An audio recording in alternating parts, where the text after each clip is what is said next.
this lit another fire under my ass to be like, all right, dude.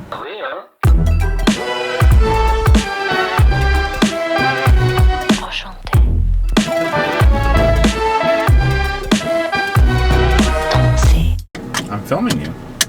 Why? Because it's a vlog. You're on the trip with me. How'd I play today? Like shit. I played like shit. We'll let Kelly join in on the tournament recap. Didn't go very well today, guys. I played like dodo. The first 5 holes I was in like engagement euphoria. That's what it was. I just didn't have my head about me. I was 7 over through 5 holes. Just couldn't focus. It's like the engagement hangover. I don't know. Are you experiencing that? I've never been so happy though. Oh, yeah, so happy. I shot 79, not very good, but I had a great group. That was nice. Played with one of the owners of the tour and played with TT Crouch, who actually won on the Mackenzie Tour this summer. He's a good dude, but this is what life is like when you bring your girlfriend, fiance, on the road with you. So we've got our work done for the day. I've edited. Hopefully you've already watched the video that went up a couple days ago. We're gonna go and explore Orlando a little bit. Out luck tomorrow, hopefully. I'll play better tomorrow. That's a given. But I'm gonna miss the cut. So gonna make the best out of Wednesday. I think I'm actually gonna go play with the people that own the tour in the afternoon. So that'll be We're kind of hoping fun. to go get some food. Yeah. Maybe try on some jeans, little putt-putt. Get out of the hotel room. I've been stuck here all day. So for those of you that have girlfriends, fiancés, wives, that Tour Wives, the Tour Wives Chronicles. Yeah. It sucks for them being stuck in a hotel if they have to work. If we were like PGA Tour balling, it'd be different because Kelly wouldn't have to be working. She'd be just enjoying the day. But this is the reality. This is the reality, our life. But I am fortunate. I do get to travel for my job and can work remotely from wherever, so that's really nice. Let's go have some fun, babe.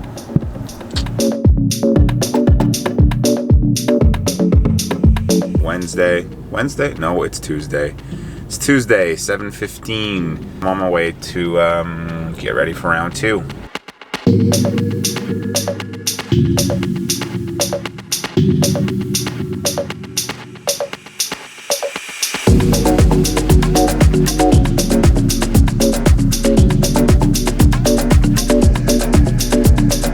Round 2 in the books, and if you haven't checked the online scoring, or if you have, you know, it didn't go very well today. It went worse today than yesterday, and it's probably my worst event of the year. Probably my worst event in a couple years. And if you've been watching the channel for any time, you've seen me play some bad tournaments, shoot some bad scores back to back, and be like, man, I don't know what's going on, and da-da-da. And I'm trying not to be like that, because the reality is this is just a complete one-off experience.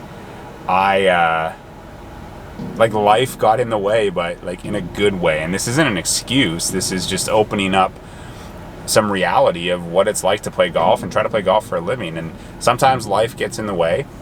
Most of the time it's negative things and heavy things in life. Whereas this was like legitimately the best day of my life happened on Friday. And the result of it is it's been really hard for me to focus. And out on the golf course, like when I say it's hard for me to focus, it's my routine begins to change. I'm just kind of going through the motions.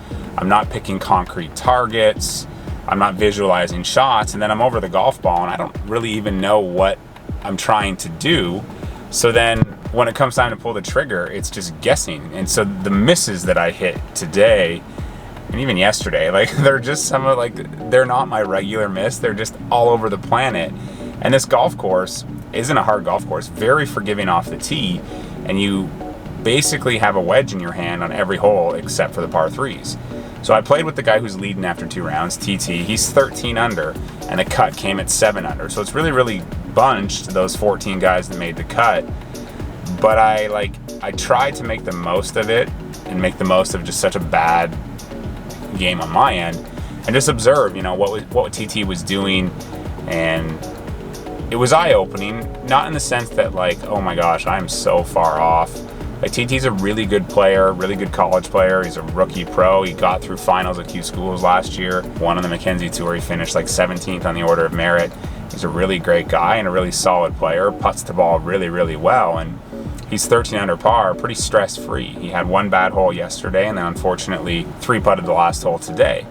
But he's leading the tournament by 1. For the cut to come at 7 under, that also tells me something, that the players that are taking advantage of this golf course are the ones that their wedges were sharp enough. Because, like I said in the prep vlog, there was a lot of undulations on the greens, but they were severe enough that the pins are always having to be in flats. So if your wedge play is on, it's really hard to hit it outside of 15 feet.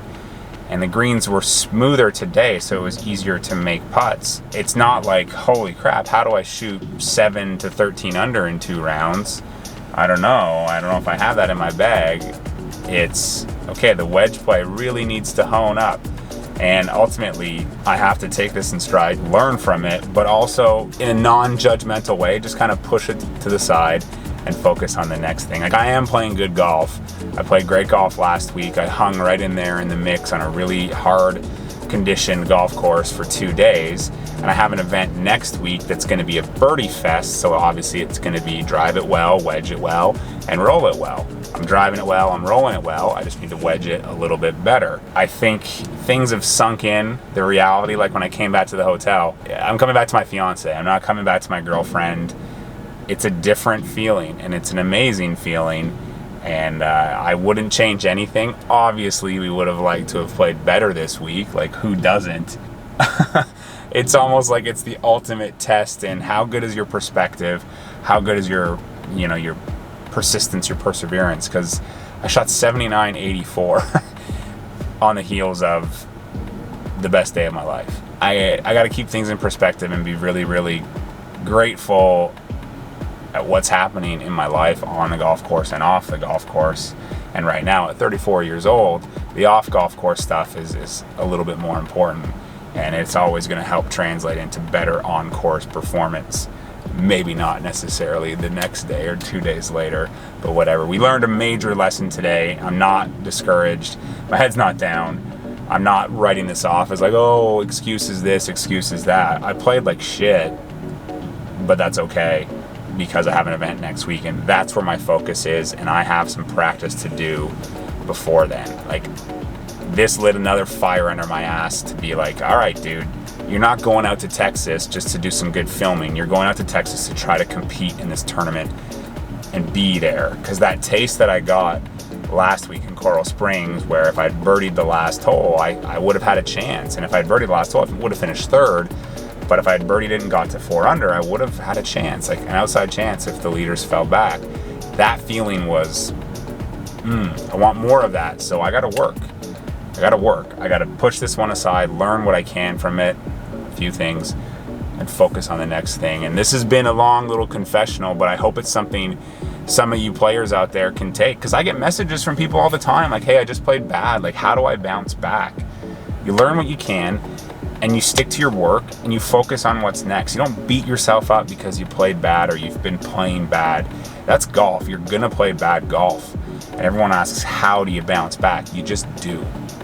You just do. You have that grit, and you bounce back, and you non-judgmentally look at it and learn from it and move forward. And don't beat yourself up over it, because it is just golf. Life is far more important, and obviously I'm the ultimate testament to that, because I've met the woman of my dreams. She wants to marry me, and today is the day 7 years ago that I tried to take my life, and I'm still here. So life is very, very good, and it's always more important than golf.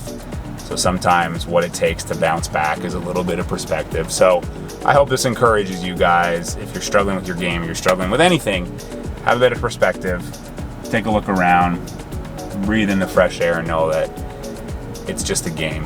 You know, it's not the end of the world, even if you shoot 79.84 and you're a professional, like some commenters like to say. That's it, guys. I hope you enjoyed this long-winded recap of the Celebration Tournament. So give it a thumbs up, subscribe if you haven't, because wow, the next 2 weeks, there's a lot of stuff coming. I'm going to film with some cool channels in Dallas, so stay tuned for that.